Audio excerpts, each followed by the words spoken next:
ഇന്ന് ഒരു blueberry cake ഞാൻ എങ്ങനെയാണ് ഉണ്ടാക്കിയെന്ന് കാണിച്ചു തരാം കേട്ടോ. ആദ്യം തന്നെ പറയട്ടെ, ഞാനൊരു പ്രോ ബേക്കറൊന്നുമല്ല. എൻ്റെ ഇത്രയും പ്രിയപ്പെട്ട ഒരാൾക്ക് വേണ്ടിയിട്ട് ഞാൻ ഉണ്ടാക്കിയ കേക്കാണ് കേട്ടോ. എൻ്റെ ഹസ്ബൻഡിൻ്റെ ബർത്ത്ഡേ ആയിരുന്നു കഴിഞ്ഞ ദിവസം. അദ്ദേഹത്തിന് വേണ്ടിയിട്ട് ഉണ്ടാക്കിയ കേക്കാണ് കേട്ടോ. ഞാൻ എന്ന് പണി തുടങ്ങിയോ അന്ന് മുതൽ ഒരു ഇവൻറ്റിനും എൻ്റെ വീട്ടിൽ പുറത്തുനിന്ന് കേക്ക് വാങ്ങി ഞാൻ സംഭവിച്ചിട്ടില്ല. ആ കോൺട്രാക്റ്റ് ഞാൻ തന്നെ ഏറ്റെടുക്കുകയാണ് പതിവ്. അപ്പോൾ എൻ്റെ സ്നേഹം ചേർത്താണ് ഞാൻ കേക്ക് ഉണ്ടാക്കിയെന്നുള്ള സ്ഥിരം ഡയലോഗൊന്നും ഞാൻ പറയുന്നില്ല. കാരണം എല്ലാവർക്കും ഒരേ സ്നേഹം ഒരു ഇൻഗ്രീഡിയൻ്റ് ആയിട്ടൊന്നും ചേർക്കാൻ പറ്റത്തില്ല. എല്ലാവരും പറയും, പക്ഷേ അത് പറ്റത്തില്ലെന്ന് എല്ലാവർക്കും അറിയാം.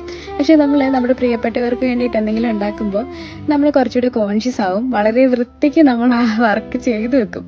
അതിനായിരിക്കാം ഇങ്ങനെ പറയുന്നത്. നമ്മൾ കുറച്ചുകൂടെ എഫേർട്ട് എടുക്കും, അതിൽ ഉഴപ്പത്തില്ല. അപ്പം അതിന് കാരണം എന്താണെന്ന് വെച്ചാൽ അവർ നമ്മളെ അത്രയും സ്നേഹിക്കുന്നുണ്ട്, അവർ നമുക്ക് അത്രയും സ്പെഷ്യലാണ്. അപ്പം നിങ്ങളുടെ പ്രിയപ്പെട്ടവർക്ക് വേണ്ടിയിട്ട് നിങ്ങൾ ഇതുപോലെ എഫേർട്ടൊക്കെ എടുക്കാറുണ്ടോ? ഞാൻ ഈ കേക്ക് ചെയ്ത സമയത്ത് ഞാൻ ചോദിച്ചിട്ടൊന്നുമല്ല ഇത് ചെയ്തേ. അപ്പം അദ്ദേഹം എപ്പോൾ പോയാലും പറയും എനിക്ക് ബ്ലൂബെറി ഇഷ്ടമാണ്, ഞാൻ കഴിച്ചിട്ടുണ്ട്, പക്ഷെ ഇപ്പോൾ ഉള്ള ബ്ലൂബെറി കേക്ക് ഭയങ്കര പുളിയാണ്, അതുകൊണ്ട് എനിക്ക് ഇഷ്ടമല്ലാതെ. അപ്പം ഞാനിങ്ങനെ ആലോചിക്കുന്നുണ്ടായിരുന്നു.